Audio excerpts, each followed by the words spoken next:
let's start with a visual. I want you to imagine you are the CEO of a massive, complex corporation. Okay. And that corporation is you, Inc. You're in the corner office. You're looking at the data. You hire, you fire. You make all the big strategic plans. You feel in control? Totally in control. We walk around feeling like that CEO every single day. It's a compelling image. I mean, it's probably how we get through the day without having an existential crisis. Right. But here is the twist. And this is really the central obsession of the book we're covering today. According to Mind Over Mechanism, a guide to psychological clarity, that feeling of being the CEO, it's mostly a hallucination. The argument is that for about 95% of your day, the CEO is actually asleep at the desk. Drooling on a spreadsheet. Exactly, just drooling on a spreadsheet. And while the CEO is sleeping, the company's actually being run by a bunch of panicked, unpaid interns. The interns are running the show. They're running the show. And these interns are biological glitches, are social conditioning, these ancient survival instincts that haven't been updated since the Stone Age. And that's the whole premise. We're looking at mind over mechanism today, and I think it's important to frame this correctly. Yeah. It's not just another psychology textbook. Right. It's really an instruction manual for waking up the CEO. It's about realizing that rationality is often just a story we tell ourselves after the interns have already made the decision. So the mission for this deep dive is pretty clear, though. We want to expose these invisible forces, the mechanisms that dictate our behavior. Right. We want to move from being on autopilot to having some actual awareness. Because, as the author puts it, you can't fix a machine if you don't know how the gears work. And the gears are surprisingly rusty. Let's talk about those rusty gears. Yeah. The book opens by just shattering the myth of rationality. I mean, I like to think of myself as a pretty logical person. I weigh the pros and cons. I do my research. But the source material just says, no, you don't. Yeah. It introduces this concept of heuristics. Which is really just a fancy word for mental shortcuts. Right. But think about it from an evolutionary perspective. If our ancestors had to logically analyze every shadow in the grass to see if it was a lion or a rock, They'd be lunch. they'd have been eaten before they finished the thought. Speed was way more important than accuracy. So the brain evolved to be fast, not necessarily right. Precisely. The brain is an energy-conserving machine. Real, deep, analytical thinking. It's metabolically expensive. It burns calories. So whenever possible, the brain just defaults to a heuristic. It says, I've seen this pattern before. I'll just do X. Which is fine if you're deciding on toothpaste, right? Yeah. I don't need a spreadsheet for mint versus spearmint. Exactly. But the book points out that when we apply these shortcuts to big things, like investing, voting, relationships, we get these massive errors we call cognitive biases. And there are dozens of them, but the book highlights a few that are particularly dangerous because they're so invisible to us. The one that I think we all suffer from, probably daily, is confirmation bias. Oh, yeah. Now, most people think they know what this is. I like to hear opinions that agree with mine. But the book's explanation went so much deeper than that. It's not just about opinions. It's about how we filter reality. It's a defense mechanism. The example used in the text about financial mismanagement was just so telling. That was perfect. You have someone who identifies as bad with money. That is their internal narrative. Right. And because they believe that, their brain is actively scanning for evidence to prove it right. They remember the parking ticket they forgot to pay, the impulse buy at the coffee shop. But they completely delete the memory of paying the rent on time or saving for that car repair. Why? The brain just discards the conflicting data because to integrate it would cause cognitive dissonance. It actually hurts to be wrong, even about ourselves. So we curate a reality that keeps our worldview intact. So how do we break out of that? The book actually offers a tactic here, doesn't it? It does. It suggests a red team approach, which it borrows from military strategy.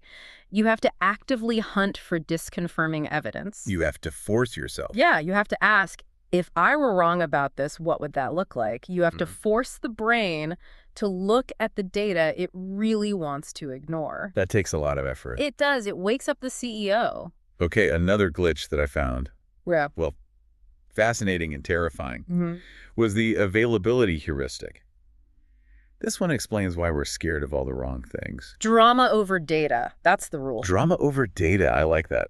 The brain judges the probability of an event not by statistics, but by how easily it can recall a vivid example. The plane crash scenario. It's the classic example. You see a plane crash on the news. It's fiery. It's tragic. It's all over your feed. It is highly available to your memory. So you start to assume that flying is incredibly dangerous. Right. Meanwhile, you're texting and driving on the way to the airport. Even though statistically, the drive is the death trap. Yeah. But a car crash is common. It's almost, cinematically speaking, boring. It doesn't trigger that same emotional alarm, so the brain just downgrades the risk. We prioritize narrative intensity over statistical reality. That's a great way to put it. Speaking of prioritizing the wrong things, let's talk about the anchoring effect. This is the one that gets me every time I go shopping. I like to think I'm a savvy shopper, but this section made me realize I'm being played. Oh, we all are. Yeah. It's marketing 101, but it works because of how our brains process numbers. We rely so heavily on the first piece of information we see, the anchor. So I walk into a store, I see a jacket, the tag says $200, but it's crossed out, and now it says $100. My immediate reaction is, wow, I'm saving $100. And that is the trap. You aren't saving anything, you're spending $100. Right. But because that $200 anchor was set first, the $100 feels like a bargain. If you had just walked in and the jacket was priced at $100 with no reference, you might have looked at it and said, that's too expensive for this. It's wild because even when you know what's happening, it still feels like a deal. That's the power of the mechanism. It completely bypasses logic. There was one more internal glitch mentioned, the Dunning-Kruger effect. This is kind of the beginner's bubble, right? It is. It's the phenomenon where people with very low ability or knowledge in a specific area just massively overestimate their competence. They don't know enough to know how much they don't know. That's it, exactly. Which explains about 90% of the arguments on the internet. It does, but the takeaway from the book isn't to mock those people. It's to realize that we are all that person in some area of our lives. That's a good point. The moment you feel absolutely certain about a complex topic you just learned about, that is the danger zone. So we've got these glitchy brains. That's bad enough. But we don't live in a vacuum. We take these glitchy brains and we plug them into social networks. Networks that are basically designed to exploit those exact glitches. Yes. Which brings us to the external pressures.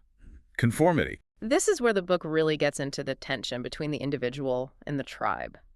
Humans are pack animals. You know, in our evolutionary history, isolation equals death. So we have this deep biological imperative to fit in. And the text breaks this down into two types. There's informational conformity. And normative conformity. Informational seems pretty innocent. It's just copying people because you don't know what to do, like watching which fork to use at a fancy dinner. Right. You assume the group has data you lack. That's usually harmless. But normative conformity, that's the dangerous one. That is copying the group just to be liked or to avoid conflict, even when you know the group is wrong. And this leads to groupthink. The book didn't just gloss over this. It told the story of the Challenger space shuttle disaster. And honestly, reading the details of that meeting the night before the launch, it was chilling. It's a heartbreaking case study. You had these engineers from Morton Thiokol who knew the O-rings would fail in freezing temperatures. They had the data. They were the experts. They recommended delaying the launch. They did, but then management got involved. And the dynamic shifted. Completely. There was immense pressure to launch. From NASA, from the media, from the schedule. And in that meeting, a senior manager told the lead engineer to, and this is a quote, take off his engineering hat and put on his management hat. That phrase, put on your management hat. Chilling. It was code. It was code for stop looking at the facts and start looking at the group cohesion. And they capitulated. They signed off on the launch. Wow. The desire for harmony and the fear of being the problem literally overrode the laws of physics. It just shows that groupthink isn't about people just agreeing. It's about smart people silencing themselves to survive the social room. And if we look at today, Social media. the book argues that social media is basically a global 24/7 challenger meeting. It is the ultimate amplifier of normative conformity. We're constantly curating an online identity that's separate from our real self. It's the interns running the PR department. Exactly. We perform success, we perform happiness, and we perform the correct opinions.